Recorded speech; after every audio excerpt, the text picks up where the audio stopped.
Hello, what is up? Who's gonna join? Who's gonna join? Impromptu.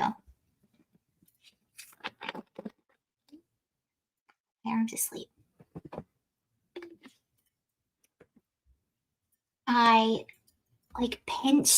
not pinched, but I did something to a nerve in my arm. And it tingles sometimes.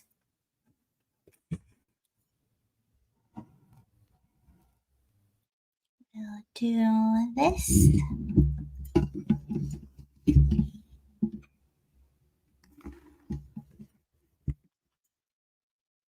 Okay, hopefully you can hear. Hello, thank you for joining. I just started. Oh, come on.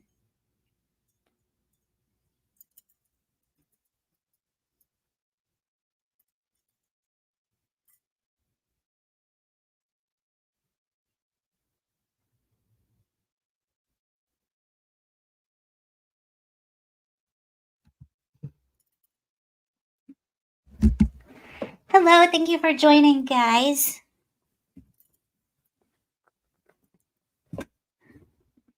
Hello. Yeah, people keep pulling for Texas. So I think they have just about 25 states signed on. So that's cool. Excuse me. I'm kind of like Trump. This is one of my vices. I have a Diet Coke habit. I love Diet Coke.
Okay, so you essentially, we all know what happened. I had a video about it the other day. I'm sure you've seen the news that the Supreme Court ruled.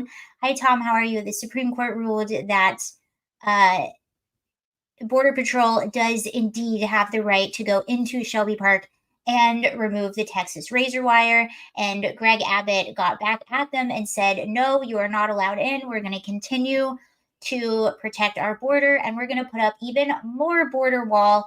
He brought up a section of the Constitution, and it was important that he brought that up because that was the whole reason Texas joined the Union, was so that that was the agreement. We'll join the union, but you have to also promise to protect our borders. If we're going to be in the union and a part of the United States, then you also have to protect these borders, and they're not keeping up with their agreement. So that was the whole thing. Now you have just about half of the entire United States coming out and supporting Texas. You have governors from Republican states all over the United States supporting Republican governors. And what's really interesting too, yesterday, I'm going to play you the audio. You've probably seen it, but Ron DeSantis came out, not surprising, he came out to support Greg Abbott and to support Texas and what they're doing. And while he did that, it's not surprising that he did. Obviously, they've always supported Texas, but what was surprising is all of a sudden we saw the old Ron DeSantis that we hadn't seen in a very, very long time. That Ron DeSantis that everyone fell in love with as governor. He's very different than campaign Ron DeSantis. So let me just play you.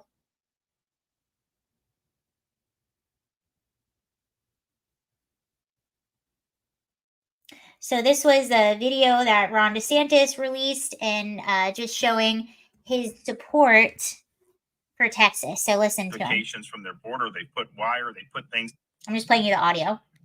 Biden is going after Texas, saying that they must remove fortifications from their border. They put wire, they put things to keep people out. Biden's saying you got to take that down to let people come in illegally, which is just crazy.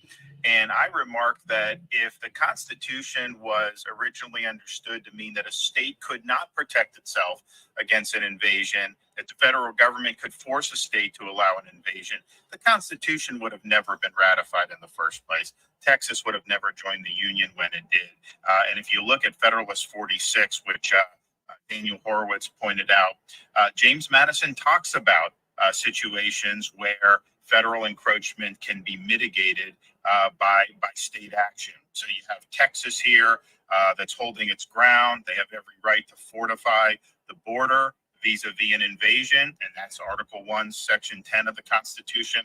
So they're in the right. You also have a situation where liberal jurisdictions over many, many years have been sanctuary jurisdictions against enforcing federal immigration law. So you'll have somebody who's a criminal alien. They will not be given over to ICE, and they will deliberately act to frustrate the laws on the books. And somehow that's viewed as okay. You have Texas, who's acting to enforce the laws on the books, to ensure that they have a secure state and that we have a secure country. So all of this is just nonsense what Biden's doing. Texas has every right to stand its ground. In Florida, we've been sending people to help for many years now, because we understand it's not just a Texas issue, it's ultimately an American issue. And if we don't have sovereignty in this country, then we're not going to be a country anymore. So they have every right to hold their ground, to stay the course, and Florida will continue to be there helping out every step of the way. Where did that Ron DeSantis go? Where was he? I think what happened to him is, I think just the campaign, I think he was just in new territory with campaign Ron. I think he probably had some advisors and some consultants around him that maybe were not giving him the best ideas and opinions, the best advice. I don't know.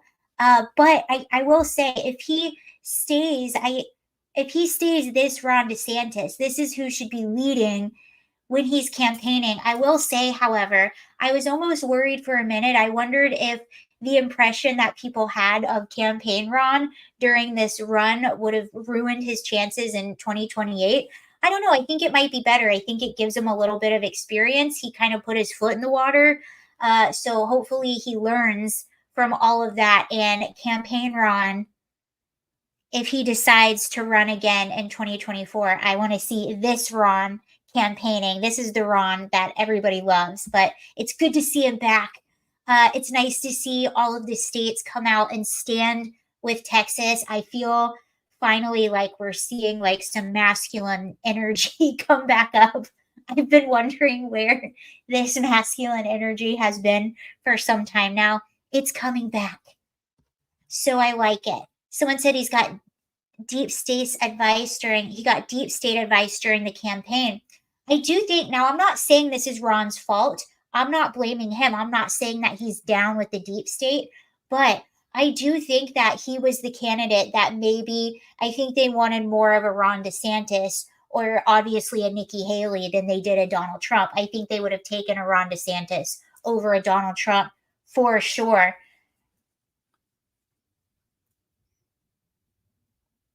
Now, here's something really, another thing that Ron DeSantis did is he brought up sanctuary jurisdictions, which is super contradictory, right? Because essentially what sanctuary is, that's saying in this jurisdiction, we are declaring this sanctuary, which means that we are not going to follow federal immigration law. That's what sanctuary means. So you can't have it both ways. Either a state can declare a sanctuary jurisdiction and protect itself and make its own decisions, or it can't. That's just one more area where principles conflict with each other. And it got me thinking. These are just thoughts. I could be totally wrong, and I could be totally wacky and off base, but I was thinking. So here's the thing. Amy Coney Barrett and Roberts were the ones that voted to allow Border Patrol to come in and cut out the wire if they want. Now, this wasn't a surprise for Roberts because he has voted liberal in the past. This was a surprise for those that like Amy Coney Barrett. Now, this was obviously the Trump appointee. She was very constitutional. That's her thing. She's a constitutionalist. So a lot of people were shocked by this decision. It got me thinking.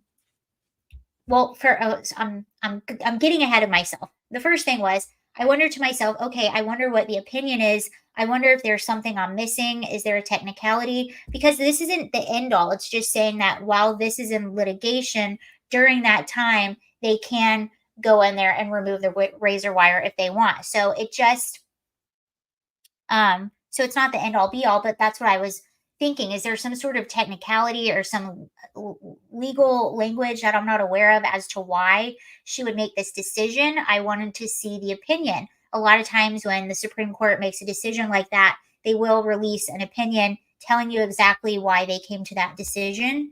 In this case, we actually don't have that. There was no opinion, and this was actually confirmed by the Texas Attorney General, Ken Paxton. He confirmed that there was no written opinion. See if I can find him.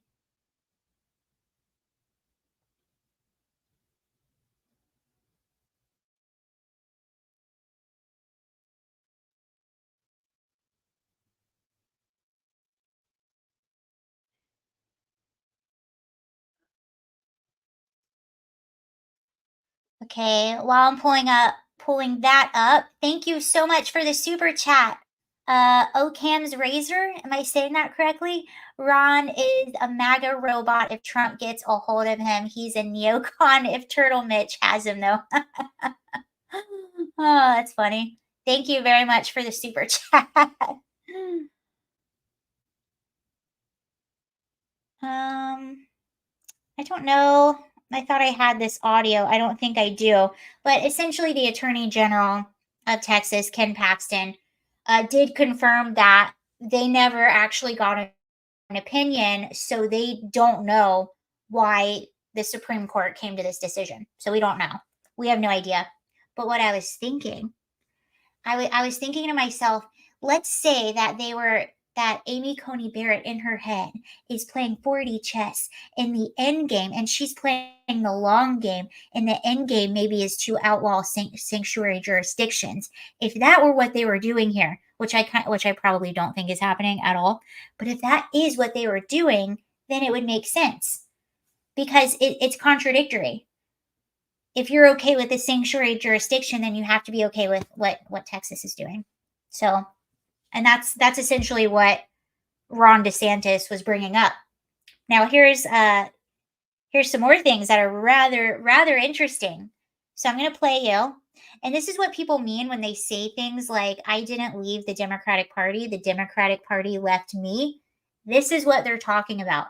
This is just Exhibit E in an alphabet of examples of why people make comments like, I didn't leave the Democratic Party. The party left me because of this. So I'm going to play you. This is Barack Obama back in, let me pull it up. This is Barack Obama back in 2005, and this is his stance on illegal immigration. I'm going to play you this clip right now. Let's.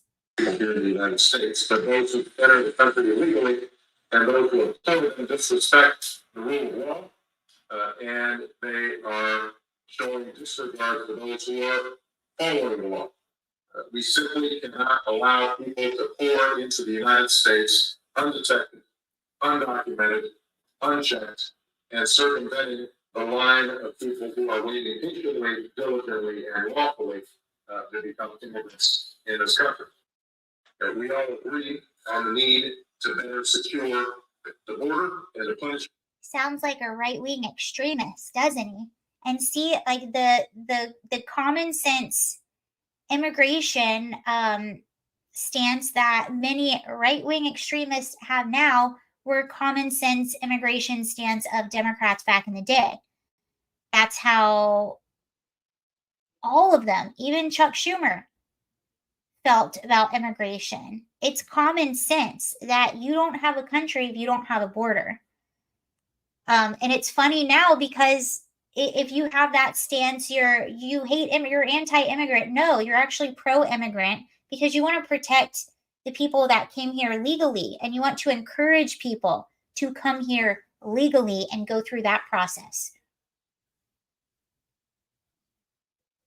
Okay, so that was Barack Obama back in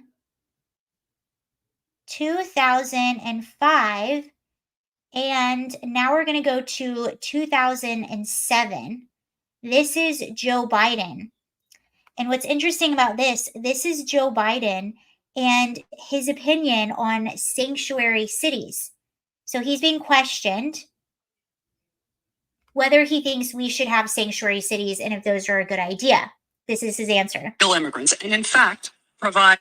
Would you allow these cities to ignore the federal law regarding the reporting of illegal immigrants and, in fact, provide sanctuary to these immigrants?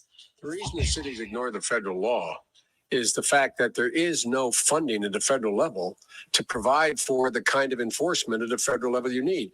Pick up the New York Times today. There's a city not far across the river from my state that imposed the similar sanctions. And what they found out is, as a consequence of that, their city went in the dumps, in the dumpster. Stores started closing. Everything started to happen. And they changed the policy.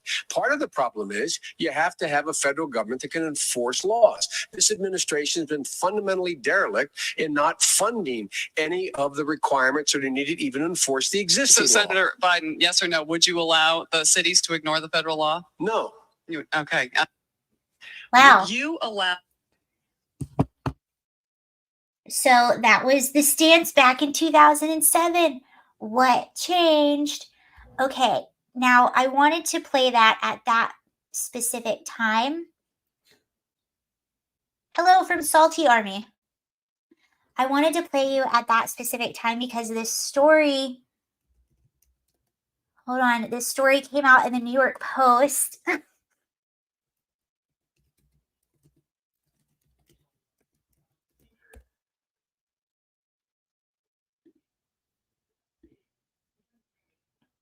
Uncle Joe is a hypocrite.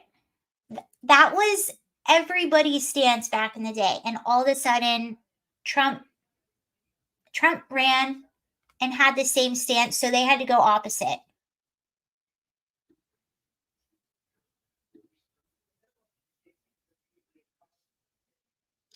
I know. Who knew that?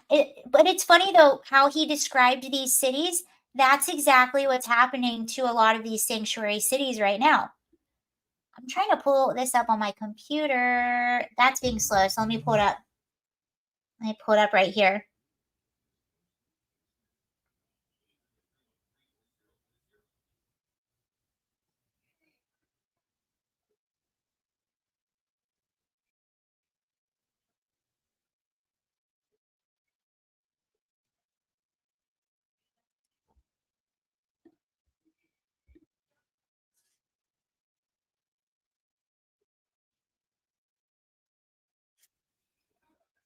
Okay, this is the headline. So he said, these sanctuary cities, he doesn't agree with them. They don't follow federal law. And the cities that you will typically have, the cities that declare themselves sanctuary cities, they typically turn into dumpsters. You have stores that close down, crime goes up. And this story came out on January 20th of this year out of New York City, which is a sanctuary city. New York City neighborhood turned into giant toilet as migrants litter park with poop and leave cups of urine on doorsteps. Okay, now I want to make something clear. Obviously, the wording in that is funny, and I'm probably going to laugh because I have bathroom humor, but, and obviously, I don't respect anyone's decision to break into a country to take up resources, whether the government incentivizes it or not. So just to make that perfectly clear. But in this instance, This is a failure of the city, and you can't blame people for it. You need to relieve yourself somewhere, and you're gonna understand in just a second. So,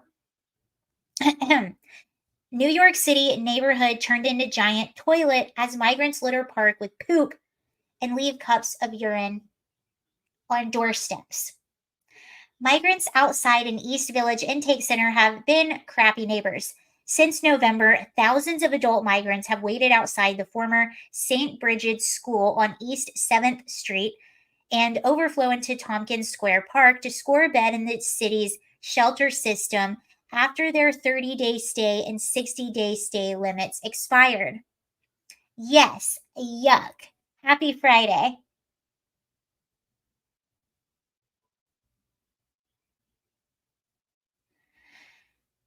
But in Shakespearean terms, but the shitteth had hitteth the fan. And the sidewalks and the streets, you guys. Last week, when City Parks Department yanked a trio of porta potties from the park, the loos had become so filthy that workers gave up maintaining them, according to locals. Okay, so if you have thousands of more people that are now in your area every single day, and you see that the porta potties are not being maintained, they're being overrun, they're being trashed, that would indicate to me that you probably need more of them. There are too many people for 3 porta potties. You might need more of them. But instead of doing that, they took them away. So now there is nowhere for these people to go to the bathroom.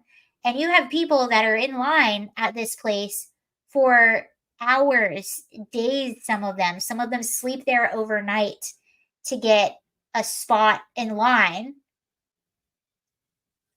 So yeah, they took the porta potties away. This is just one more example of how these areas, they declare themselves sanctuary, they endorse open borders presidents, but they don't think about the actual consequences. They weren't set up to have this influx of people. And you see just how evil it is to keep our border open and to do everything you can to allow as many people as possible into the country when people in New York City are now pooping in the street. You can't even provide a freaking bathroom. One of the most basic things that you need to provide for people, because you got to relieve yourself somewhere. Okay.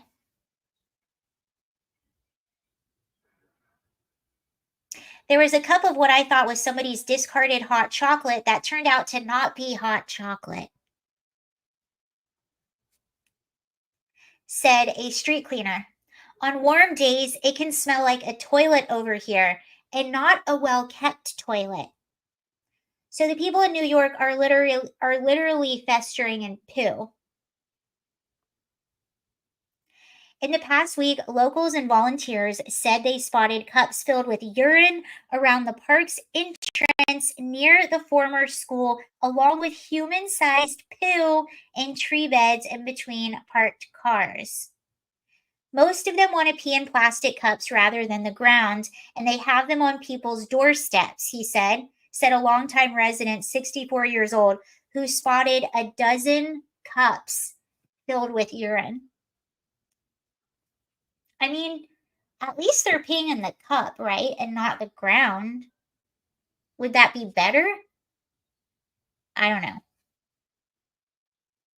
One migrant had no problem taking an alfresco whiz on a tree Wednesday afternoon as the Post surveyed the stomach churning scene. The southeastern part of the park was also littered with spilled food and plastic containers. I've cut this park out of my daily walk because of the filth, said a neighbor, 73 years old. There's several thousand people coming to this end of the park with no place to use the bathroom. If they're going to bring them here, they should have some sanitation people here. Cops are here? Big effing deal. Oh my goodness gracious. Guardian Angels founder Curtis Silwa, a former Lower East Side resident, ripped Mayor Adams for welcoming migrants with open arms only for his. This is the exact point I was making. This is what they do. Let me reread that. Guardian Angels founder Curtis Silwa, a former Lower East Side resident, ribbed Mayor Adams for welcoming migrants with open arms, only for his administration to funnel them into neighborhoods without providing any clear aid or plans for handling the sudden influx of hundreds or even thousands of people. He's the swagger man with no plan. Everything he does, it's a knee-jerk reaction with no follow-up, Silwa said. So Curtis Silwa, I've watched him in interviews before, and he always calls he always calls Mayor Eric Adams the swagger man with no plan. What are you doing in the neighborhood to make it easier for them to absorb the migrants? Nothing. Susan Stetzer, district manager for Community Board 3, said parks workers removed the Tompkins porta potties last week because they were being trashed to the point they could not be maintained. The portable bathrooms were installed in Tompkins last year to provide relief while the park's field house is undergoing an 18-month renovation.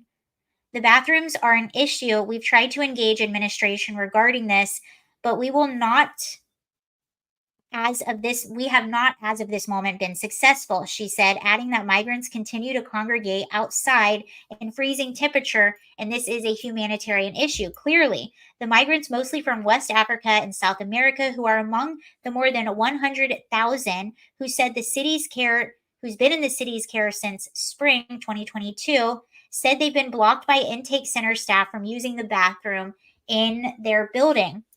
When you want to go to the toilet, sometimes people tell you no.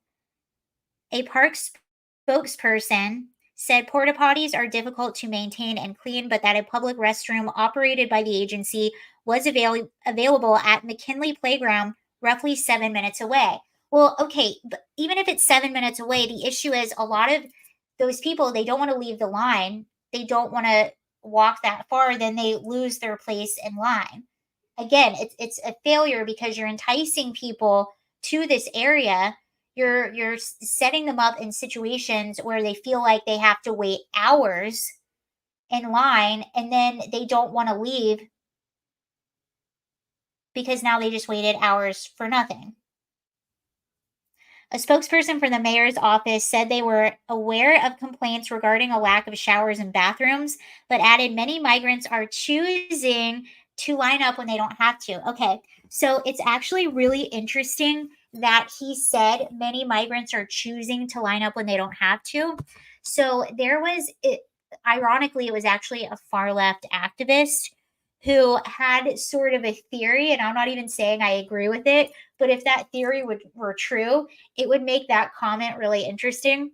So the theory was that Eric Adams, with his having to leave the shelter 30 days, 60 days, having to go to this reticketing center and all of this, essentially they were saying that he's doing that to make it so uncomfortable for the migrants that they just leave New York City on their own. That's why to me it's funny that he says, well, I'm not telling them to line up. They're going and choosing to do that. I wonder maybe removing the bathrooms was making it more uncomfortable. Hi, Glenn. How are you? Who knows?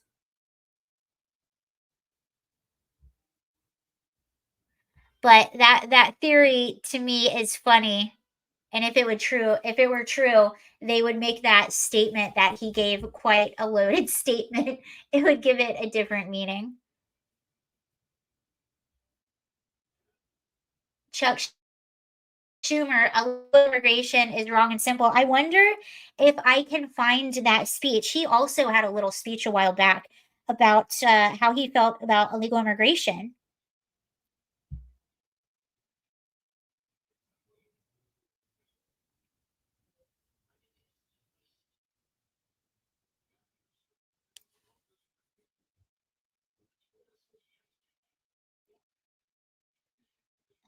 Let's see if that will come up.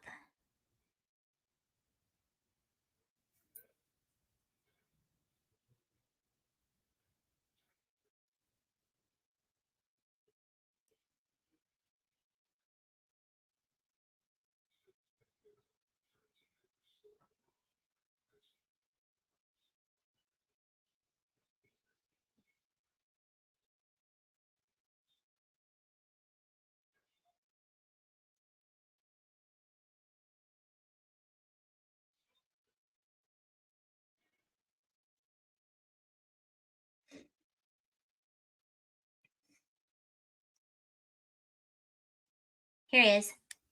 Illegal immigration is wrong, plain and simple. When we use phrases like undocumented workers, undocumented. Okay, so this is Chuck Schumer years ago on how he felt about illegal immigration. Illegal immigration is wrong, plain and simple. When we use phrases like undocumented workers, undocumented immigrants, undocumented Oh, okay. So what they're doing is they're going back and forth in time. immigrants, Oh, we convey a message to the American people that their government is not serious about combating illegal immigration, which the American people overwhelmingly oppose. Illegal immigration is wrong, plain and simple. When we use phrases like undocumented workers, undocumented immigrants, dreamers, we convey a message to the American people that their government is not serious.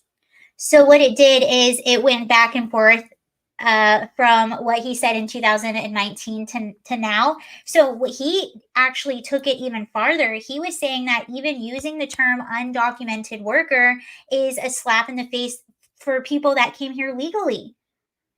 So he took it even farther than that.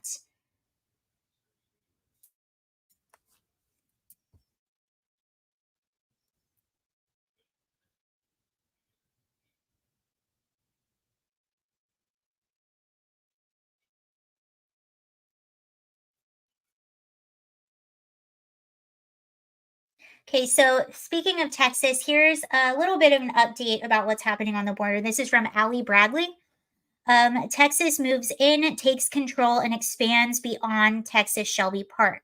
Sources confirm Texas military is working in phases and is getting ready to deploy concertina razor wire towards Quemado, which is roughly about 20 miles from the park. This is near Eagle Pass and has been a major breach point for illegal crossings. Texas wants to put a stop to that.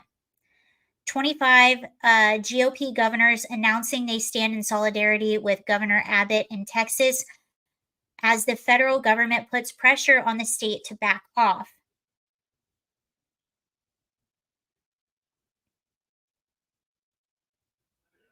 DHS is giving Texas until the end of the day today to grant them full access to Shelby Park and Eagle Pass. Kenny County Attorney Brent Smith says they expect a lawsuit as the governor isn't budging. So they're essentially the Biden administration is telling them that by the end of the day, they have to grant them access to that area. And Greg Abbott is saying no. So there is that. We will see what happens. But the question is, what exactly is Biden going to do? Is he going to send in the military? How is that going to look being an election year? Him sending the military down so that we can allow people to enter our country illegally. That's how hell-bent they are on flooding our country with illegal immigrants. I don't know how that's going to look to people on an election year.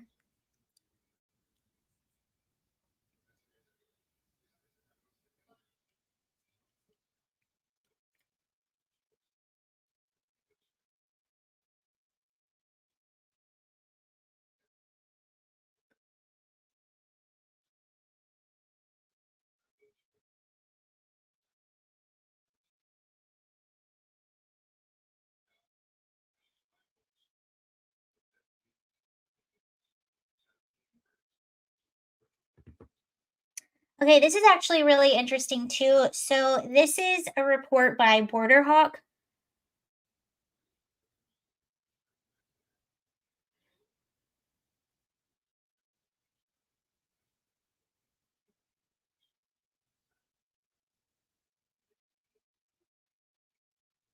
Okay, illegal crossings plummet in Eagle Pass as Mexico cracks down on migrants in the surrounding area. This is really interesting. Illegal crossings into Eagle Pass, Texas have substantially declined amid a crackdown by Mexican authorities in the state of Coahuila. Border Hawk correspondent Efrain Gonzalez visited a nearly empty shelter in the border city of Piedras Negras, through which tens of thousands of migrants were funneling just weeks ago. Now, only about 100 migrants can be found at the shelter at any given time, with most preparing to present themselves at a port of entry on the international bridge with an appointment arranged via the CBP One app. Migrants at the shelter are hesitant to leave its confines until their designated crossing times, as Mexican authorities have aggressively been patrolling the immediate area, and even flying illegal. Oh, hold on. I want to read this again.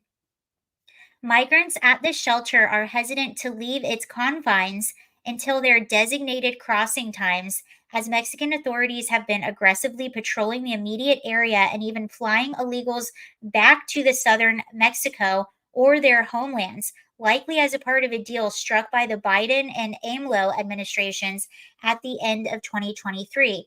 Okay, here's my fear about this, though. My fear is that this deal that they struck, I want to look into it a little bit further, because what I was hearing was that in order to make this deal, in order for Mexico to start helping to curb the amount of people that are coming over our border, then they wanted to give amnesty to a lot of people that were already here. And that is not what we want to do, is to give amnesty.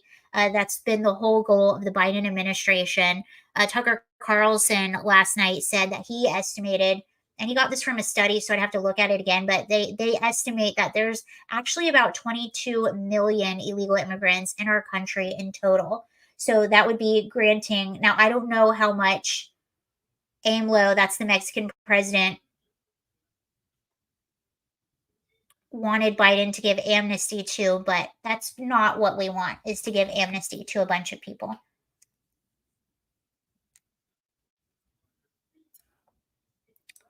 Groups of migrants are still crossing illegally into Texas via Coachula, but many are now being forced to do so at remote parts along the Rio Grande, and at a far higher cost, as corrupt authorities have raised extortionate fees from around $50 or more to $1,500 per person. It's unclear how long the clampdown will continue or why it hasn't been implemented a while ago, but Border Hawk will be monitoring the situation on the ground as it develops. So that's really interesting.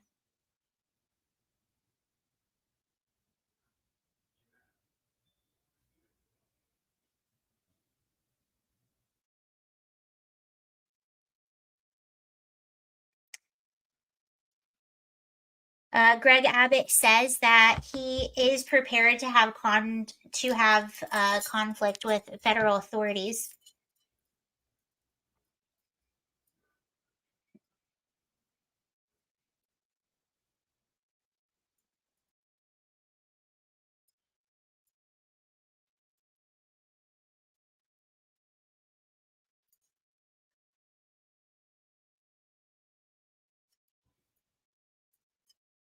So this is the Hill. Amid one of the worst national security, immigration, and public safety crisis in the U.S. history, President Biden's attempts to smooth over the crisis at the southern border are actually exasperating the situation. At this point, he is empowering the very authoritarian regimes responsible for orchestrating the flow of refugees and migrants to the U.S. to begin with. Biden has given the Mexican government significant leverage as he continues to seek Mexico's help to address the problem that only recently captured his attention because of its negative impact on his poll numbers. Biden finds himself in a strange position. He is now pleading with Mexico to stop the flow of illegal crossings into the U.S. as he continues to repeatedly sue Texas for trying to stop the flow of illegal crossings into the U.S. That was written very well. Biden finds himself in a strange position. He is now pleading with Mexico to stop the flow of illegal crossings into the U.S. as he continues to repeatedly sue Texas for trying to stop the flow of illegal crossings into the U.S. Basically,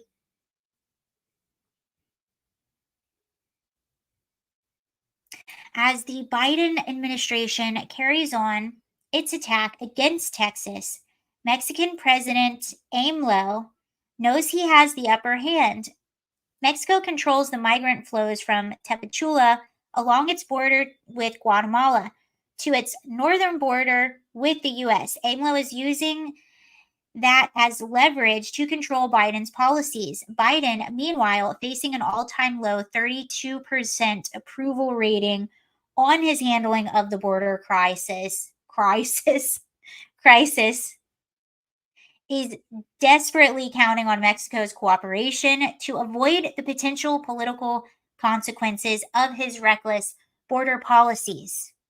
In exchange for a promise to control its borders, Mexico has called on the U.S. to approve a plan that would deploy $20 billion in aid to help Latin American and Caribbean countries escape poverty. So AMLO is urging Biden to squeeze American taxpayers for money for countries that will inevitably use those dollars to feed the very corruption they are supposed to combat. True, Mexico also called for the U.S. sanctions against Cuba and Venezuela and to grant more than 10 million Hispanic illegal immigrants living in the U.S. the right to remain and work legally. Okay, so that's what I was talking about. That is also a part of the plan. And essentially, this is what's happening. Mexico does have the upper hand here. Because as you can see, they can help people. They can help not have them cross the southern border. They can help patrol those areas more, but they're actually not. And they do. And that's what they want to do. So they want to grant amnesty to 10 million illegal immigrants in the United States. Biden may try to grant AMLO his demands, even while ignoring the requirement that Congress approves the request. It is disconcerting to watch the American president beg for assistance and away from an antagonistic foreign power controlled by the drug cartels that are making billions of dollars exploiting our border. As president, the power is already in Biden's hands to secure the border and shut down illegal immigration. The U.S. does not have to depend on any other entity to do that. It only needs leadership with the will to enforce the immigration laws that are already in place.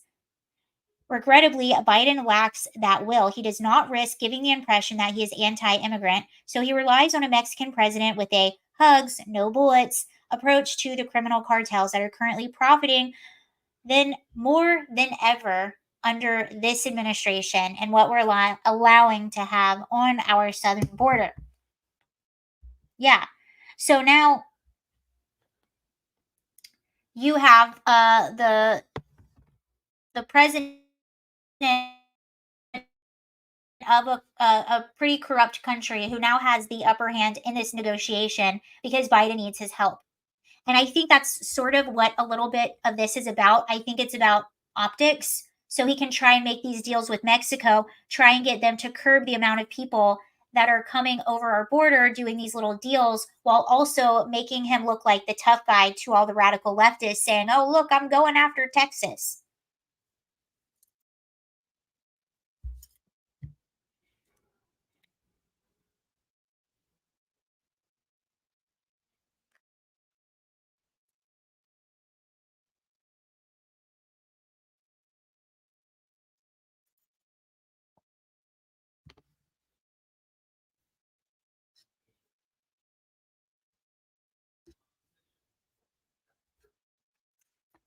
And there is that.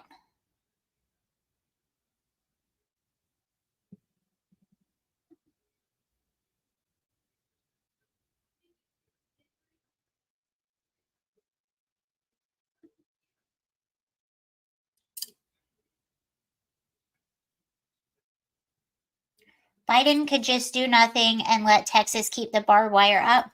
But then he wouldn't be appeasing all of the far leftist activists who know that Texas is doing that. He could just do nothing, but he's not. He's actively fighting to allow people in.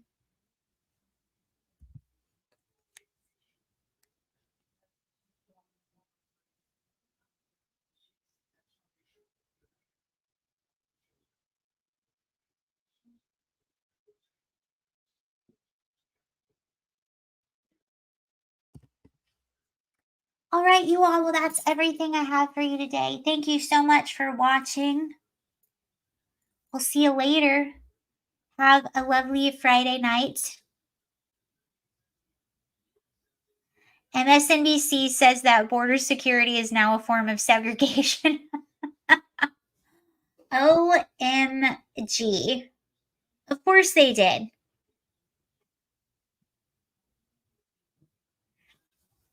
I think, no, but honestly, I think if that's your opinion, if that's your stance, you should be required to take a migrant in your home.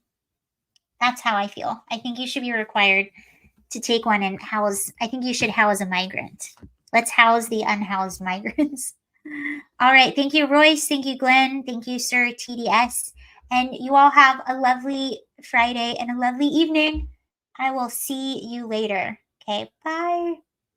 Bye, bye, bye.